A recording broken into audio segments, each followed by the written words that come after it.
Words, BlanketFaced TV, I'm Ray Oliva. Welcome. Let's get to it. Technology. So it's pretty well known that Facebook creator Mark Zuckerberg takes on yearly challenges. Last year he took on the challenge of reading an entire book every week, and this year he's made quite a jump into wanting to create a bot which will help around the house. Kinda like J.A.R.V.I.S from Iron Man. That'd be sick. It seems like Zuckerberg is taking the idea of AI into his business now. He wants to create an AI messenger app to take on to Facebook. Basically, Facebook Messenger would be able to help people with all kinds of daily activities, whether it be like asking why your cable just went out, ordering a pizza, or whatever you want to do. Zuckerberg said this messenger idea was fueled by the fact that he doesn't know a single person who enjoys talking on the phone to businesses. And that's true. The thing is, we already have the internet and it does all of that. But he wants to get rid of the idea of using apps on your phone and just use this M messenger. By the way, M is what they're calling their messenger AI for Facebook, or at least the one they're working on. The new Facebook Messenger would be completely AI, but overseen by people. And the AI will not be completely on Facebook. They said they're going to market out to other brands and companies that can create their own AIs using their format and have their messenger app work through there. People would be able to do things like order their pizza from Domino's, but instead of using the Domino's app, they would just go onto Facebook Messenger and message Domino's, and they would respond, and there it would be. But like I said before, there's no point to this. It's just kind of seems like a ploy for Facebook to get more of their 1.6 billion users on Facebook more, because people don't really do much other than share videos on it. Like we're probably going to do with this one. And really, what more do we need? I can already order a pizza from Domino's with a single tweet. The idea of AI is awesome, and there are endless possibilities with it, but this M Messenger doesn't seem like it'd be much more than a Google service. International. So encryption's been in the news a lot lately, especially with the Apple versus FBI case, but now I want to talk about a different one coming out of the UK.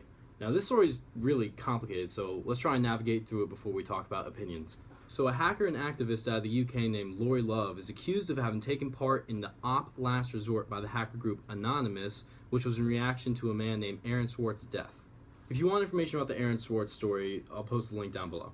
So in Operation Last Resort, Anonymous took files from government employees such as credit card information, financial data, spending reports, and while they haven't allegedly made that information public, and while J.A.R.V.I.S has not profited off of that, it's become a really big case. The US wants him to be extradited and serve a 99-year sentence. On the UK end of this, back in 2013, the NCA, which is the equivalent of our FBI, took Love into custody and his computer equipment. Now, they couldn't produce any evidence against him because they couldn't decrypt his files, so after 9 months, his confinement expired and they had to let him go. But they kept his equipment. Now he's launching a legal battle against them, saying he wants his equipment back, and they're only doing it on the condition that he de-encrypts his files. Now, he's saying that this goes against his rights against self-incrimination. The US still wants extradition and has filed against him in 3 different states. Love, on the other hand, is fighting just to be prosecuted in his own country. So, how does this add up? This is complicated. This is when stories and social action and justice get complicated. Yes, he did hack the US government and do something wrong, but was it for a socially sound reason?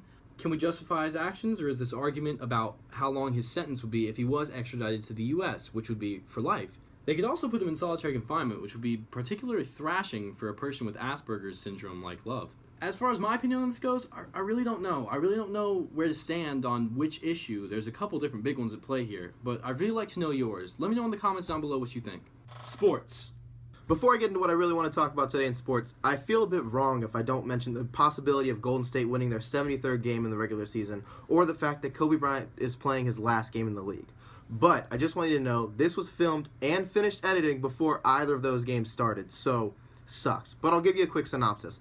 It seems like a pretty strong possibility that Golden State won their 73rd game, thus beating the record of the Bulls, and I'm just going to say that Kobe's last game was most likely very heartfelt and emotional,